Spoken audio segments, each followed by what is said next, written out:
بسم اللہ الرحمن الرحیم۔ مسئلہ یہ ہے کہ کوئی شخص کھڑا ہو کر نماز ادا نہیں کر سکتا، کھڑے ہو کر نماز پڑھنے کی اس کے اندر ہمت اور قوت نہیں ہے، اور وہ بیٹھ کر نماز پڑھتا ہے، تو کیا اس کو رکوع سجدہ کس طرح ادا کرنا ہے، اس کے بارے میں سوال کیا جاتا ہے، جس کا جواب یہ ہے کہ جو شخص رکوع اور سجدہ کرنے پر قادر نہ ہو اور وہ بیٹھ کر نماز ادا کرنا چاہتا ہو یا بیٹھ کر نماز ادا کرتا ہو، تو رکوع اور سجدہ اس کا طریقہ یہ ہے کہ وہ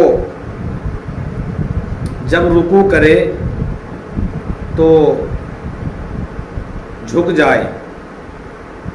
یعنی کہ وہ بیٹھے ہوئے ہی جھک جائے، اور اتنی حالت میں جھکے، اتنا جھکے کہ اس کا جو سر ہے، تو اس کا جو سر ہے یہ سر گھٹنوں کے سامنے آ جائے، یعنی کہ اتنا جھکنا چاہیے رکوع کے اندر کہ اس کا جو سر ہے یہ گھٹنوں کے سامنے آ جائے۔ پھر سجدے کا طریقہ یہ ہے کہ جتنا رکوع میں جھکا ہے، رکوع میں جتنا وہ جھکا ہے، جتنی مقدار میں اس نے رکوع کیا ہے، اس سے زیادہ سجدے میں جھک جائے، یعنی کہ سجدے میں رکوع سے زیادہ جھکنا ہوگا، رکوع میں جتنا جھکا ہے اس سے زیادہ اس کو سجدے میں جھکنا ہوگا، تب دونوں میں فرق ہوگا۔ رکوع میں جھکنا ہے، اگر اس کو اتنا نہیں جھک سکتا کہ وہ گھٹنوں کے سامنے اس کا سر پہنچ جائے، تو پھر جس طرح سہولت ہو، لیکن بہتر اور افضل طریقہ یہ ہے کہ اس کا جو سر ہے وہ گھٹنوں کے سامنے آ جائے رکوع میں، اور سجدے میں اس سے زیادہ جھکنا ہے، رکوع میں جتنا جھکا ہے اس سے زیادہ سجدے میں جھکنا ہے، تاکہ دونوں کے درمیان فرق ہو جائے۔ کیونکہ نماز میں ہم عام طور پر سیر و تندرستی میں جب پڑھتے ہیں تو رکوع میں کس طرح رکوع ہوتا ہے، کتنا جھکا جاتا ہے، اور سجدہ کیسے ہوتا ہے، بالکل پیشانی کو زمین پر رکھا جاتا ہے۔ تو اسی طریقے سے بیماری کی حالت میں بھی ان دونوں کے اندر فرق کرنا ہے، رکوع اور سجدے کے درمیان۔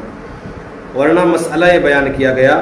کہ اگر کسی شخص نے یعنی کہ بیٹھ کر نماز پڑھتا ہے اور وہ رکوع اور سجدہ کرنے پر قادر نہیں ہے، اشارے سے کرتا ہے رکوع اور سجدہ، تو اگر اس نے رکوع اور سجدے کے درمیان فرق نہیں کیا، یعنی جتنا رکوع میں جھکا اتنا ہی اس کے برابر ہی وہ سجدے میں جھکا، تو پھر اس کا سجدہ ادا نہیں ہوگا۔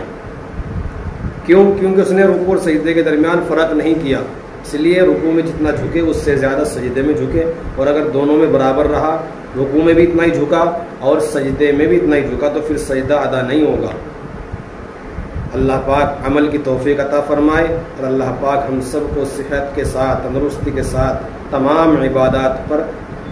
عمل کرنے کی اور تمام عبادات کو ادا کرنے کی اللہ پاک توفیق عطا فرمائے۔ السلام علیکم ورحمۃ اللہ وبرکاتہ۔